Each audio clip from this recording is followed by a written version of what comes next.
Well, it's been a couple of days since I've been out here trying to start the Utility 300. Let's see what we got.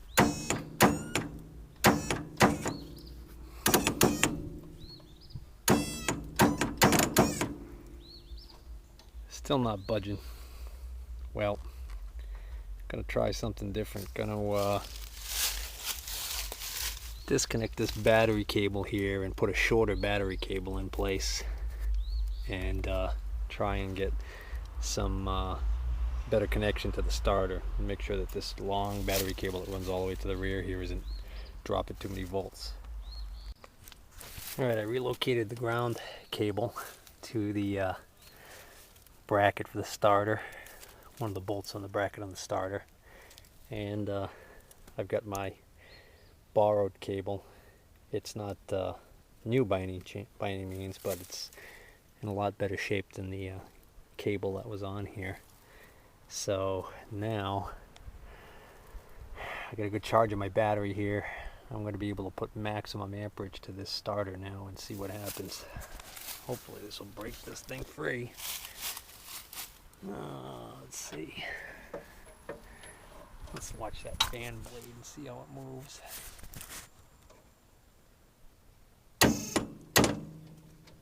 Unbelievable. Oh, my wire fell off. My little jumper extension wire fell off, the one I have on here to get around my key switch.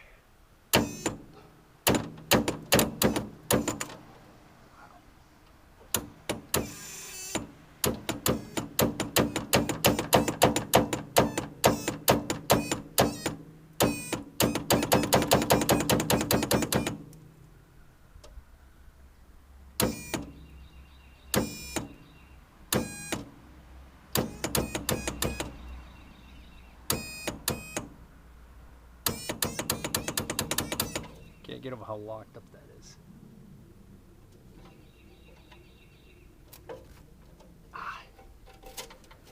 Well, try something else.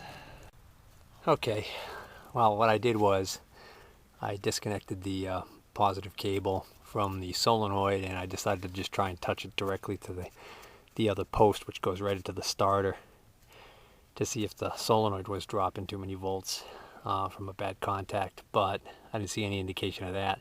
The other thing was, when I went to take this cable off, this post was very hot, so that tells me that it was definitely drawing quite a few amps through that battery and just didn't want to turn. And I already had the starter off and tried turning the starter with the starter disconnected from the tractor, and the starter turns freely. So that tells me that I'm still dealing with a locked up motor over here.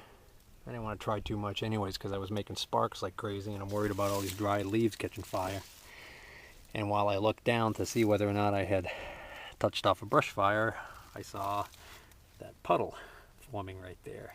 And in a second, you're going to see a drip.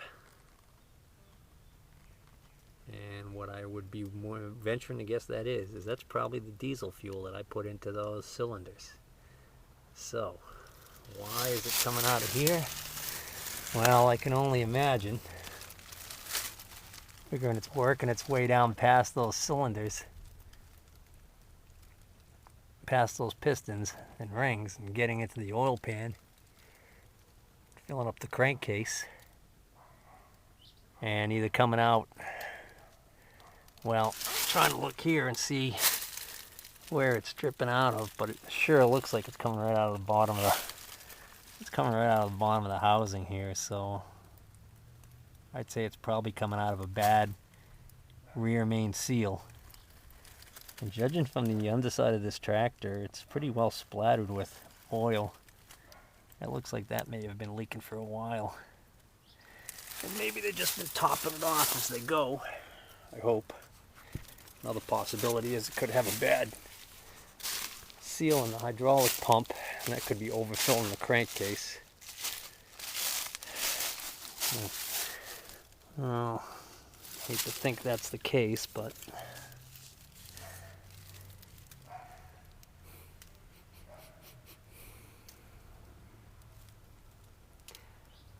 yep. Well,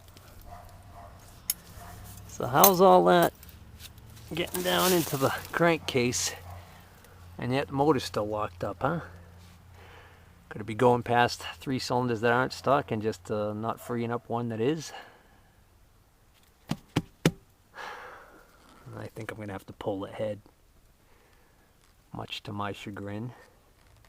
I think I'm going to have to pull the head. Well, anyways, now I got to decide my course of action. Option number 1 is I pull the head. Try and break that cylinder free.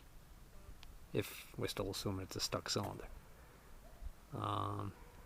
The other thing I could try and do is I could try and pull this radiator and see if I can't get onto the front crankshaft pulley nut with a large breaker bar and a nice big wrench and a pipe extension on there. With the radiator out of the way, I'll have a lot more room. This frame won't be in the way, and I'll be able to get a lot more persuasion on that crankshaft. That is more attractive only because I'm still out here at this other person's house. I don't have all my tools here with me. I don't like working over here in the woods. Not that I'm really in the woods, but the wooded area at the edge of his yard. It's just a pain in the ass to keep coming here. It'd be much nicer if I had this parked down at the house. So all I had to do when I got home from work is walk down into the backyard and work on it. Option number 3 is I haul it out of here the way it is, which means figuring a way to winch up this loader, airing up the tires, and figuring a way to winch it up onto a trailer. Let me think about this for a couple of days. I was here a few days ago, and we towed the tractor up out of the woods, hooked the chain onto it with the truck and pulled it up out of the woods up here to the yard, make it a little easy to work on. We also wanted to try and get it on the driveway and try popping the clutch and seeing if we could use that to break the motor free. Since we tried that and it didn't work, I have learned that it's not a good idea to do that. It's a good way to bend a connecting rod or do other damage to the motor, especially if the motor's really stuck like ours is. So I won't be doing that again, and hopefully I didn't damage anything. Well, today diesel's been soaking in those cylinders a little longer, so I'll try and buff the starter again today, and if that fails, I think I'll drop the oil pan off. Yeah, I forgot one other thing I wanted to try. A couple of different people had suggested trying to pry on the ring gear, remove the starter and through this opening pry on the ring gear to see if I could get it to move. I was hesitant to do that because I was worried about snapping a tooth off the ring gear, but apparently more than one person has tried that successfully, so I'm going to give it a try. And so I've dropped the starter out. And the other thing too is I just want to double check and make sure my starter's still spinning good when it's not engaged, to make sure I don't have any starter problems that are creeping up on me. Alright, let's see if I can't spin the starter. I can get 12 volts to go from this point to the... I gotta put the camera down here for a second. Alright, rigged it up this way.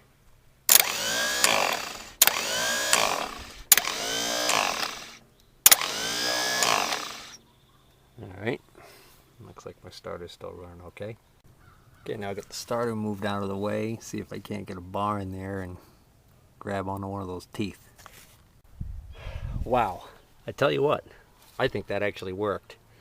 And what I've got is I got my crowbar here. I got this crowbar that's been run over, and believe it or not, it's actually kind of handy. That's got all these weird bends to it. But anyways, I got that in there, and I moved it and budged it a little bit. I could hear at first, I could hear what sounded like the cylinders scraping just a little bit. And now it seems like I've got it broken free. But the interesting thing is, if I put this in here and let's see if I can get this in here and you can see. Oh, let me get the camera. See the fan moving? I've got the motor broken free. Here's the problem. While I'm doing that, this rear wheel that I'm resting up against is moving. So something's wrong, because the gear shift seems like it's in neutral, but this whole thing's moving.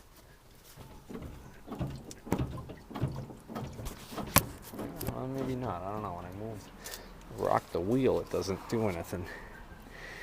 But when I try and move this flywheel again, it's definitely moving the wheel. Of course, I don't think I can push this clutch in while I'm prying that. Let's see if I'm that multi-talented.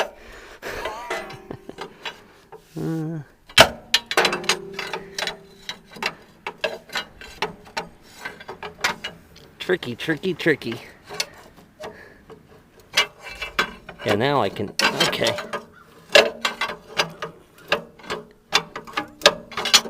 Now she moves. Now she's not. Okay. So with the clutch in, the wheel doesn't want to move. So, now let me throw the starter back on there.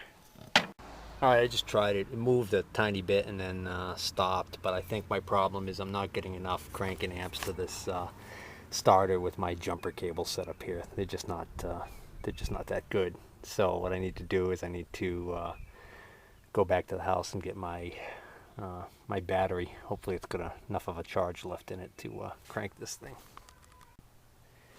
Well, it's being stubborn and it's not turning over. My battery could be weak. I was using it to crank on a outboard the other day, and it's an older battery, but it's also acting like it was locked up again. I think what I'm going to do is I'm going to drop the starter out again, and I'm going to use that pry bar and make sure I can make a full revolution on the motor without it locking up somewhere.